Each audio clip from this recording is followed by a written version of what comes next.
Frère, je vous le dis, marchez sous la conduite de l'Esprit Saint. Puisque l'Esprit nous fait vivre, marchons sous la conduite de l'Esprit. Aujourd'hui, chers amis, frères et sœurs bien-aimés,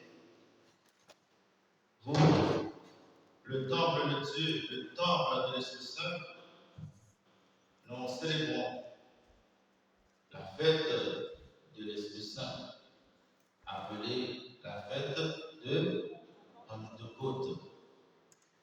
C'est aussi la fête de la naissance de l'Église.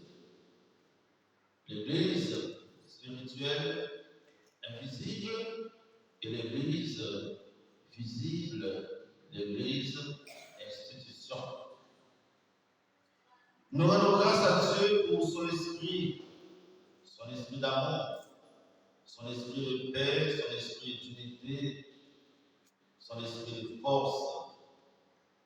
Si nous sommes chrétiens, chrétiennes, si nous sommes devenus croyants, croyantes, si nous avons l'Église, si nous avons les ministres de la parole de Dieu, c'est grâce à qui? C'est grâce à l'Esprit Saint. L'Esprit Saint est considéré comme le défenseur, le paraclet. Mais il y a deux autres mots pour qualifier ce mot paraclet. C'est le mot consolateur et le mot avocat. Qui a besoin d'un consolateur? Qui a besoin d'un avocat? A besoin d'un consolateur, celui qui est dans la tristesse, celui qui est dans la peine, celui qui est éprouvé, soit par un deuil ou par une maladie, ou bien celui qui est seul, qui est abandonné, orphelin. Eh bien, l'Esprit Saint va jouer dans la vie des disciples de Jésus-Christ ce rôle de consolateur. Nous avons déjà expérimenté la séparation. À l'université, à la fin d'une année, dans un boulot, quand on va partir à la retraite, nous avons vécu déjà cette réalité de séparation. Parfois, cette séparation est temporaire, parfois, cette séparation est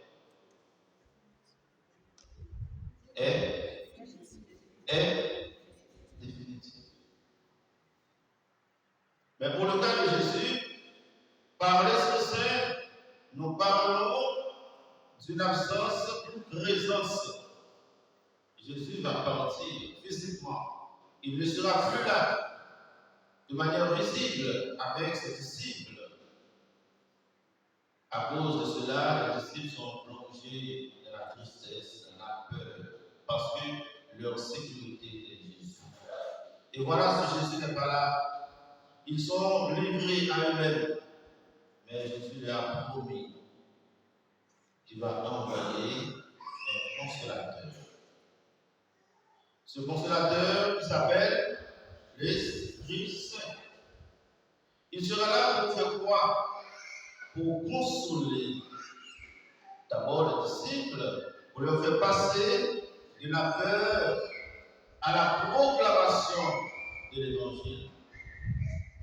Les disciples, après la mort de Jésus, de la peur, de la honte, de la tristesse. Ils étaient effondrés. Ils sont allés s'enfermer dans le Sénat. Par la venue de l'Esprit Saint, ils sont passés de la fermeture à l'ouverture. Ils ont maintenant l'audace de proclamer la résurrection de Jésus-Christ. Ils ont maintenant l'audace de proclamer et de professer la foi en ce Jésus crucifié, mort, ressuscité et qui est monté au ciel. L'Esprit Saint rend les disciples vivants. Il les fait devenir disciples, missionnaires et porte-parole de l'Évangile. Dans notre vie quotidienne, dans nos vies réelles, nous connaissons cette situation. Parfois suite à un divorce, suite à une séparation, suite à un décès, nous sommes inconsolables. Et pour pallier à cette situation, qu'est-ce que nous faisons? Nous cherchons un consolateur ou bien une consolatrice. Nous cherchons quelqu'un pour nous accompagner dans notre deuil, pour nous accompagner dans notre solitude, pour nous accompagner dans notre isolement. Et cette personne, on l'appelle consolateur ou consolatrice. Comme être humain, comme hommes et femmes, parfois nous sommes dépourvus de notre force. Nous avons besoin de quelqu'un pour nous aider à reprendre notre élan pour aller vers la mort. Nous avons besoin, comme on dit, d'une épaule pleurée. Nous avons besoin d'une présence pour nous aider à traverser ce temps d'épreuve et ce moment de paix. Voilà, l'Esprit Saint est venu à la consolation des disciples du Christ.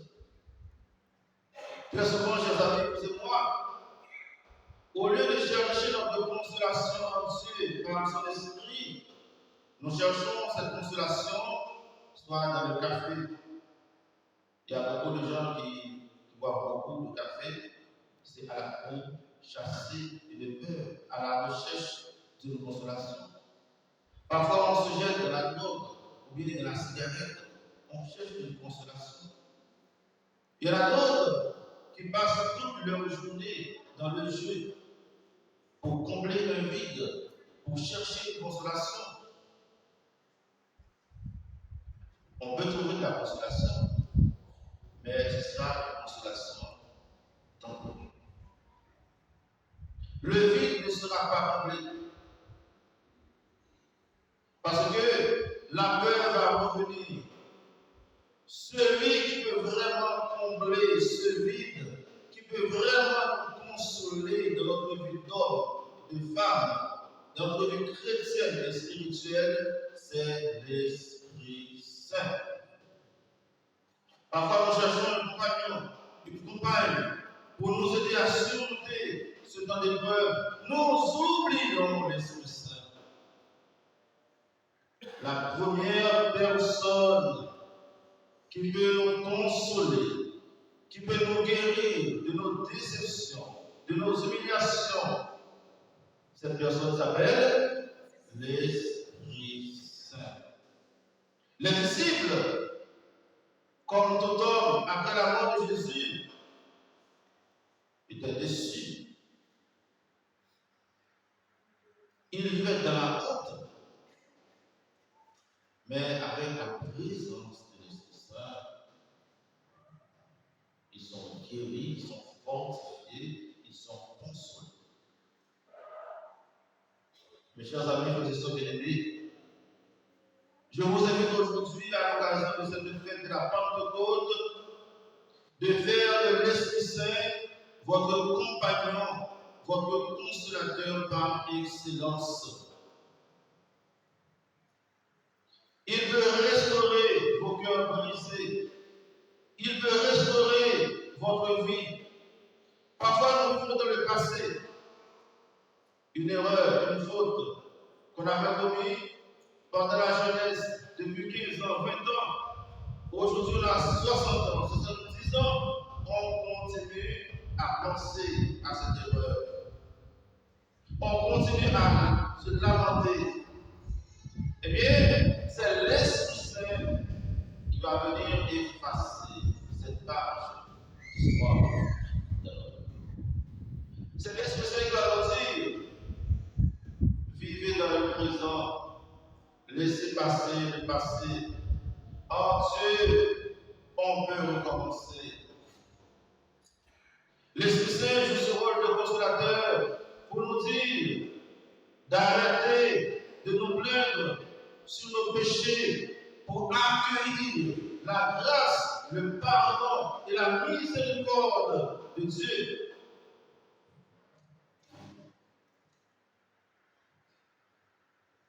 Et c'est pourquoi je vous invite à ouvrir votre cœur pour accueillir l'Esprit de Dieu. L'Esprit Saint, c'est l'amour existant entre le Père et le Fils. Et c'est au nom de ce même esprit que nous pouvons nous connecter avec Dieu qui est amour et la source de toute vie.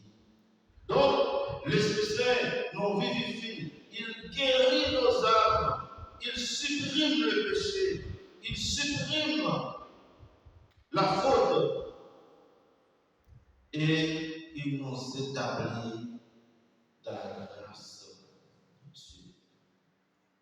Il nous fait passer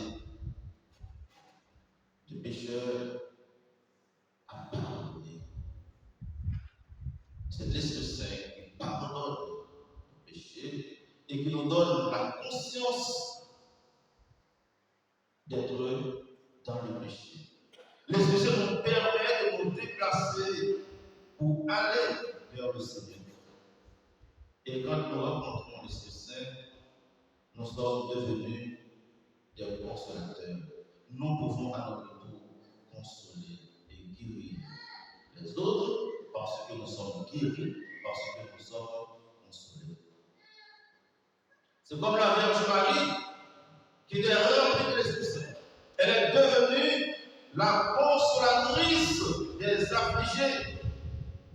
Elle était là pour consoler les disciples, les apôtres, parce qu'elle avait l'Esprit Saint en plénitude et elle pouvait consoler les disciples.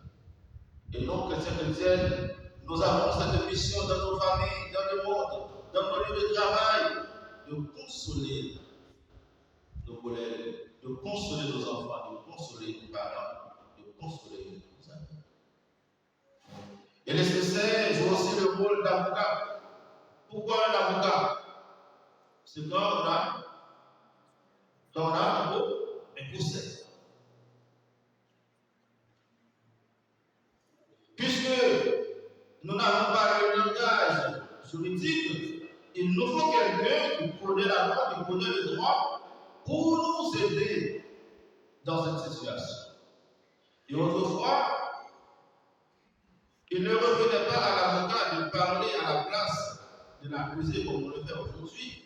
L'avocat était là pour accompagner l'accusé, pour lui dire ce qu'il doit dire en présence du juge.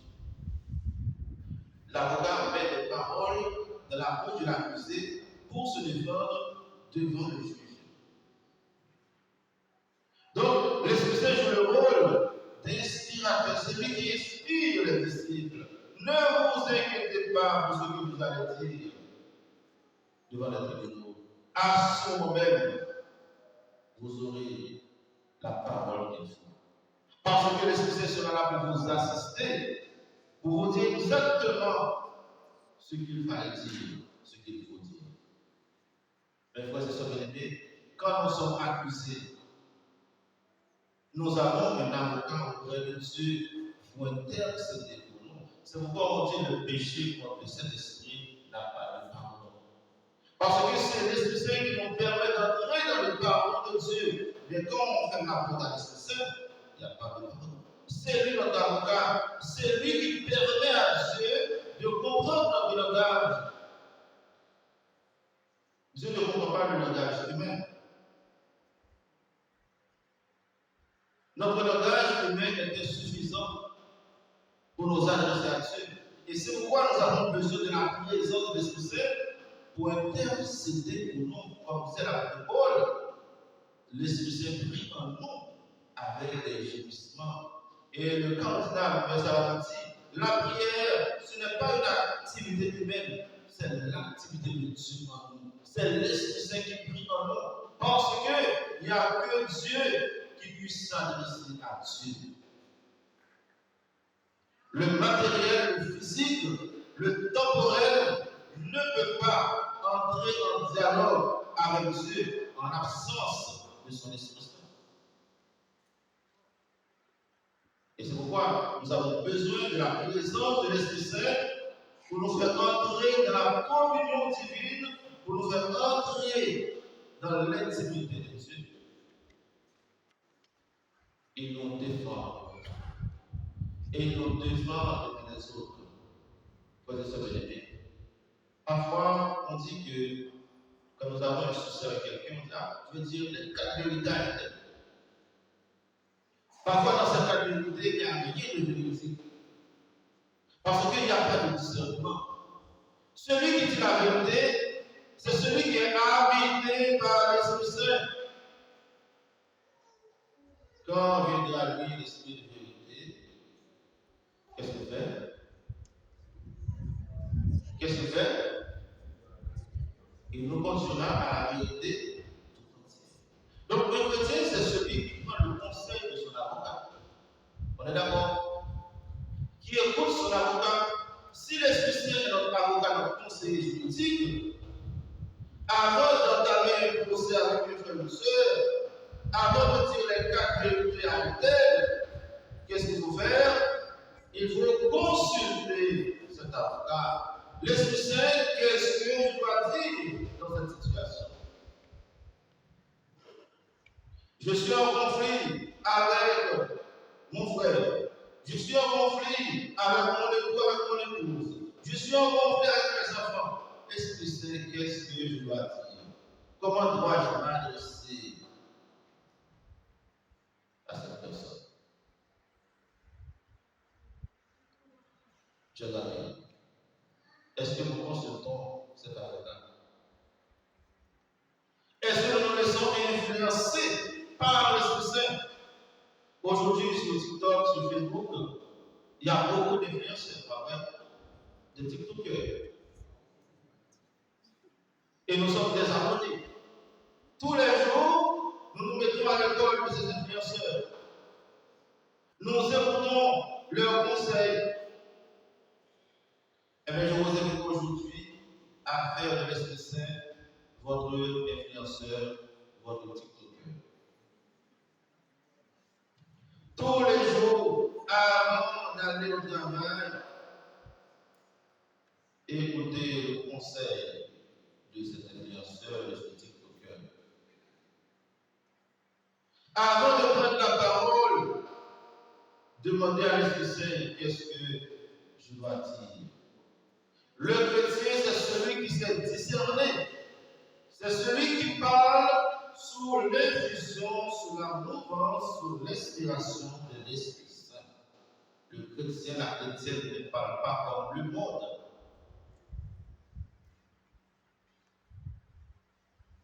Je vous invite aujourd'hui, dans vos relations, d'inviter l'Esprit Saint à prendre sa place. Parfois, je ne peux pas nous dire pourquoi. Parce que nous ne sommes pas en lien avec l'Esprit Saint. L'Esprit Saint n'est pas en nous. Donc, je ne nous comprends pas. Nous n'avons pas une bonne relation avec l'Esprit Saint. L'Esprit Saint n'est pas présent. Si l'Esprit Saint n'est pas présent en nous, eh bien, nos prières resteront sans suite. Et c'est pourquoi je vous exhorte tous les jours à invoquer l'Esprit Saint. L'Esprit Saint, c'est comme un décodeur. C'est comme un interprète. C'est lui qui joue ce rôle, qui interprète nos paroles, qui dit à Dieu nos intentions. C'est lui qui permet à Dieu de comprendre notre langage. Voilà pourquoi Jésus a envoyé son Esprit Saint sur les apôtres, sur l'Église. C'est grâce à la présence de l'Esprit Saint dans les apôtres, dans l'Église, qui va permettre à Dieu d'agir dans l'Église et dans la vie des apôtres. Et nous aussi, si nous faisons obstacle à l'Esprit Saint, Dieu ne pourra rien faire dans notre vie. Je vous invite à chercher ce consolateur, l'Esprit Saint. Je vous invite à chercher cet avocat, l'Esprit Saint, pour vous défendre devant Dieu et pour vous défendre devant les autres. Parfois, les autres condamnent, vous n'êtes pas là. Ils disent des choses pas sur vous, mais c'est l'Esprit Saint qui va vous défendre et devant les hommes et devant Dieu. Que l'Esprit Saint nous envahisse, qu'il nous permette de vivre en union, en communion avec Dieu, en union les uns avec les autres, qu'il pacifie notre communauté, qu'il pacifie nos familles, qu'il pacifie nos cœurs et que nous soyons des êtres divins, des êtres spirituels, maintenant et pour les siècles.